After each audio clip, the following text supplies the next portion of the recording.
Hello and welcome to Spirit Touched.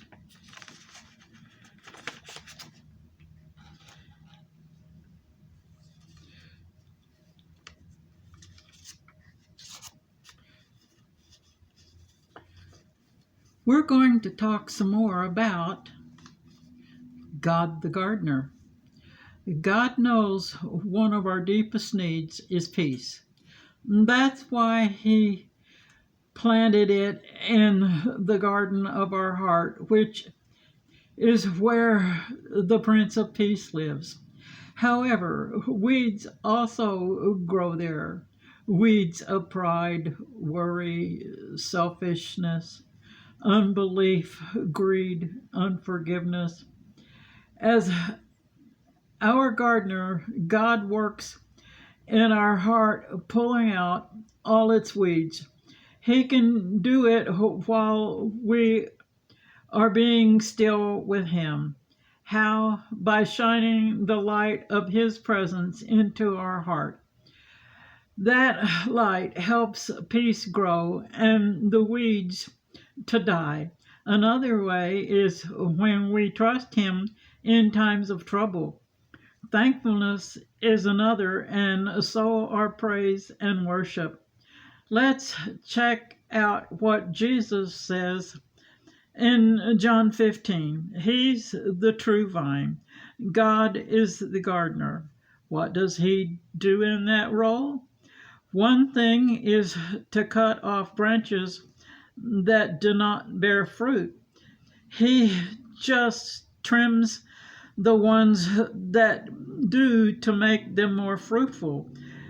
For that, we need to remain in Him. Branches cannot bear fruit without Him. Yes, He is the vine. We are the branches. When branches that do not remain in Him die, they are thrown into the fire. Here He's talking about remaining in His Word. When we do, we can ask Him anything, and if we believe, then He will give it to us. 1 Corinthians 3:6. Some people plant seeds, others do the watering, but God makes those seeds grow.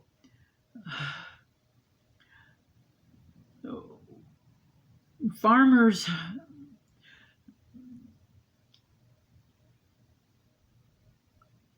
sow or plant. Matthew 13:3-7.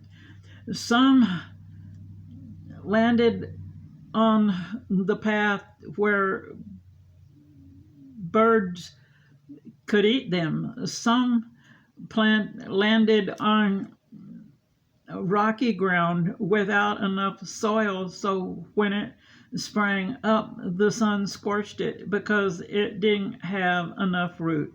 Some landed among the thorns and got choked out. Only what lands in the good soil grows properly and gives a good crop. The enemy is the one that sows the weeds. Be careful when you weed not to pull up the good plants with them. Let God do a harvest time. Let God do that at harvest time. Bundle the good plants and burn the weeds. God's field is the world. Jesus sowed the Word into the world because He was the Word personified. The harvest will come at the time when God takes His church out of the world. His angels will do that. They will pull out everything that causes sin and evil, then throw it in the fire. If you have a spiritual ear, listen and hear. Why? Because He's talking about the kingdom of heaven. This parable is one of the secrets of the kingdom. Mark 4. To understand God's word, we need to understand this parable and the others Jesus told. The real seed is the word. When it falls on the path that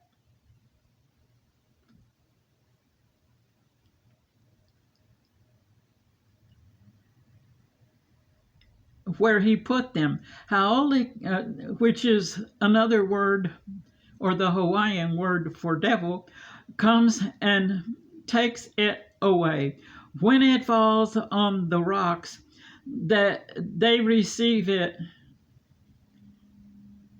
with joy, but sins enter the door and they don't root. They quickly fall away, especially when trouble comes because of it. When it falls in the thorns of worry, wealth, and the desire for worldly things chokes it out. The ones who accept it are the ones who produce much fruit. How? By telling others, just like I'm doing with these lessons. Proverbs 6:14 tells us not to sow the seed of discord. Proverbs 2:8, not to sow iniquity. We sow tithes and offerings into the kingdom. Ecclesiastes 3:2b tells us there's a proper time to plant and harvest. Check out 1 Corinthians 15:42 through 44. Before we accept Jesus, our body is perishable. When we accept him, it becomes imperishable. Amazing. What's sown in dishonor is raised in glory. What's sown in weakness is raised in power. We are born into a natural body, but rest in a spiritual one when we know him. I'd say it's a really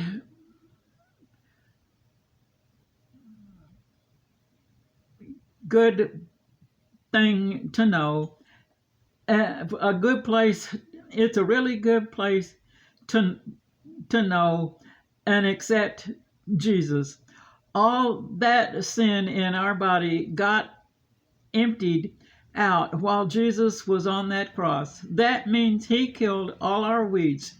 You could say he's our miracle grow. His word is our fertilizer of the good he sows in us. He also does the watering. He's proud of us when we bear good fruit. Remember where the bad fruit comes from, and is that and stay away from that, Gardner.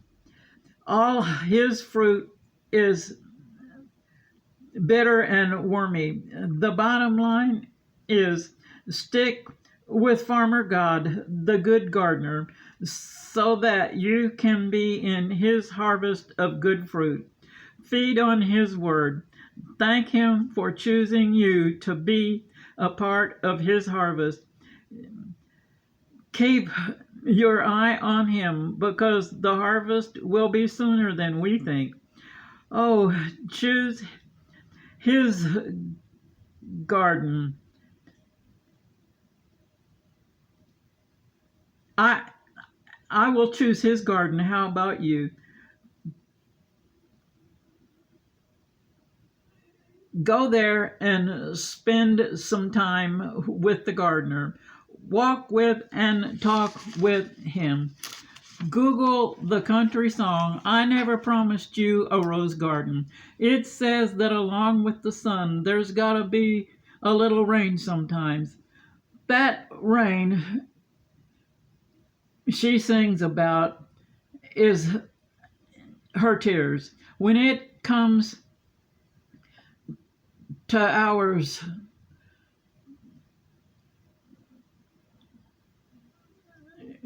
garden, it's our tears that make the roses that do bloom so beautifully, and God's love for us that makes them smell so sweet. Those roses are the friends He blesses us with along the path. To You can be sure there are no gardens in hell, but what beautiful gardens He has for us to enjoy in heaven. We know in the garden, in the mean we can go in the garden in the meantime. Don't get so busy that you forget to stop, smell the roses, and enjoy them along the path, and to thank Him for them. You may send your prayer request to He Answers, TWO@gmail.com.